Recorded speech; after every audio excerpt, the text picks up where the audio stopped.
There are books that live quietly on shelves, and then there are books that ripple out into history, influencing movements, societies, and even revolutions. Albert Pike's Morals and Dogma belongs to the second category. On the surface, it is a Masonic instruction manual.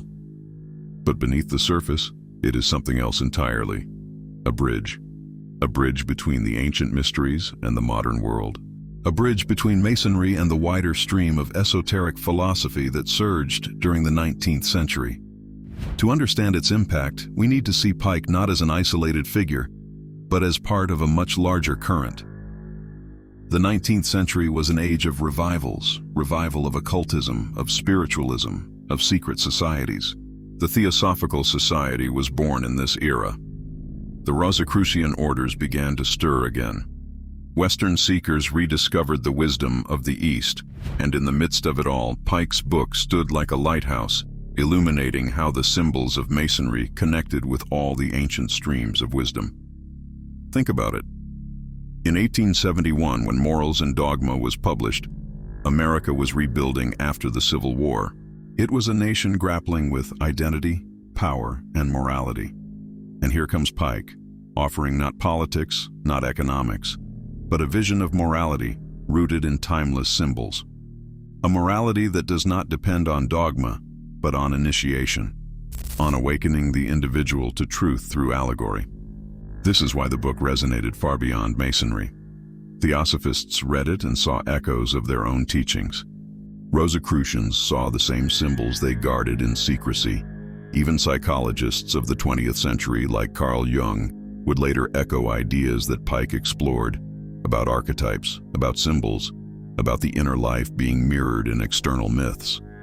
But what exactly was Pike trying to do? He wanted Masonry to be more than charity, more than fraternity, more than ritual for ritual's sake. He wanted it to be a true mystery school, a continuation of the great initiatic traditions. Egypt had its temples, Greece had its Eleusinian rites, the medieval world had its alchemists, and Pike believed Masonry could be their heir. In his vision, every degree of Masonry was not just a title, but a step in a spiritual ascent. The apprentice learns to work with stone because the soul itself is raw stone, needing shaping. The fellowcraft studies the tools because the mind itself is a tool, needing discipline. The master mason faces death and resurrection because the initiate must face his own mortality and discover that beyond the grave there is something greater. For Pike, the degrees were not empty ceremonies. They were allegories of life itself. And in Morals and Dogma, he poured the wisdom of centuries into interpreting them. That is why the book references everything: the Vedas of India, the mysteries of Egypt, the philosophy of Greece, the Bible, the Kabbalah, Zoroastrianism, Hermeticism, even hints of alchemy. He was weaving Masonry into the great chain of wisdom that spans the globe. And in doing so, he placed Freemasonry squarely inside the esoteric revival of his age. The Theosophical Society, founded by Helena Blavatsky in 1875, only 4 years after Morals and Dogma was published, proclaimed that there was a secret doctrine behind all religions. Pike had already said the same, that every faith, every myth, carried fragments of the same truth. The Rosicrucians, with their emphasis on hidden symbols and inner transformation, found in Pike a kindred spirit. The Kabbalists saw their tree reflected in Masonic diagrams. The Hermeticists heard familiar echoes in his words about polarity, balance, and the union of opposites. This is what made Morals and Dogma dangerous to some and inspiring to others. It refused to limit Masonry to being just a Western Christian fraternity. It insisted that truth is universal, that wisdom belongs not to one church, not to one nation, but to humanity itself. And that is where the controversy begins. Because when you tell people that truth is not bound to their institution, that wisdom flows beyond their walls, you unsettle power. Pike unsettled power. And for that, his book was whispered about, sometimes condemned, sometimes feared. Yet his message was not rebellion, it was restoration. He wanted to restore Masonry to its true purpose, the elevation of the soul through symbols, and he wanted to connect modern seekers with the ancient stream of wisdom that never dies, only changes form. When you look at the history of the 19th century occult revival, the rise of spiritualism, the interest in Egyptology, the translations of Eastern texts, the birth of Theosophy, you see Pike's book standing alongside them.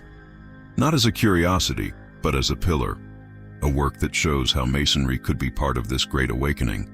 And even today, that message still matters. Because we live in another time of revival.